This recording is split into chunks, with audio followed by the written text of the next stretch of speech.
V Domžalah je domača ekipa lovila Evropo in pomembne 3 točke v boju za najvišja mesta. Letos so dvakrat že izgubili proti Zavrču, prvo tekmo so vendarle zmagali, tole pa je bil popolnoma drugačen boj, kajti nogometaši Zavrča so zaigrali izjemno sproščeno. Tole je že prva akcija tekme in gol za goste.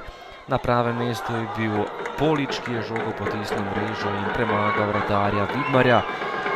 Naslednja akcija za Domžalčane in takoj gol za 1:1. Zatresel je mrežo Morel, ki je bil na pravem mestu popolnoma sam in izenačil na 1:1.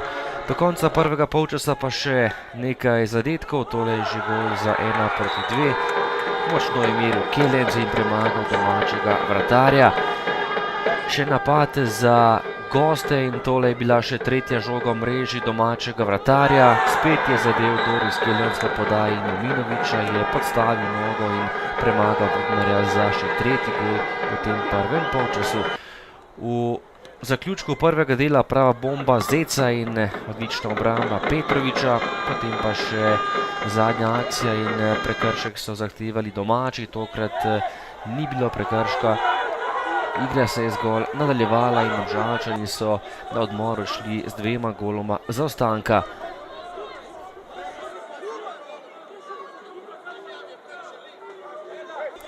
Drugi polčas in prva akcija za domače, spet dolga žoga Morela in pred vrati je bil Šišić, ki se ni najbolje znašel in ni prišel do zaključnega strela.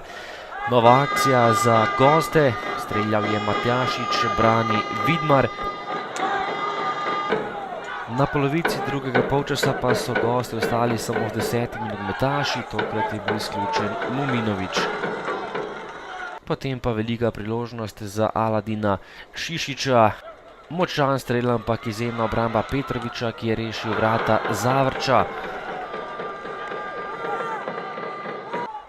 Domžalčani so vendarle zadeli, potem ko je prišel Igor Podlogar, je kmalu dosegal zadetek in to je bil še vedno drugi zaporedni gol pred domačimi navijači.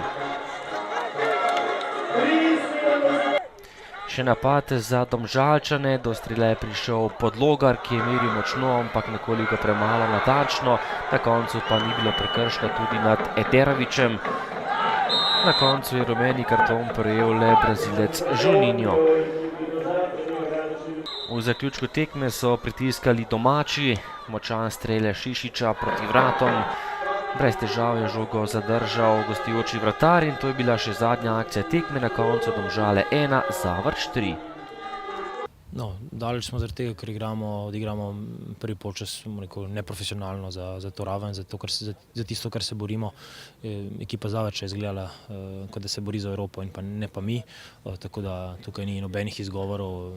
Jaz sem zelo slabo sestavil prvo enajsterico, v katero sem imel zaupanje, napačno izbral postavitev, smo si želeli visokega pritiska delati, izpadali smo kot amaterska ekipa, tako da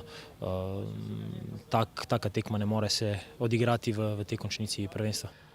Ja, res da prišli smo vsem v Domžale, smo rekli, nimamo kaj izgubiti, samo lahko dobimo in to nam je tudi uspelo in malo sreče tudi smo dobili to tekmo in zasluženo na koncu zmagali.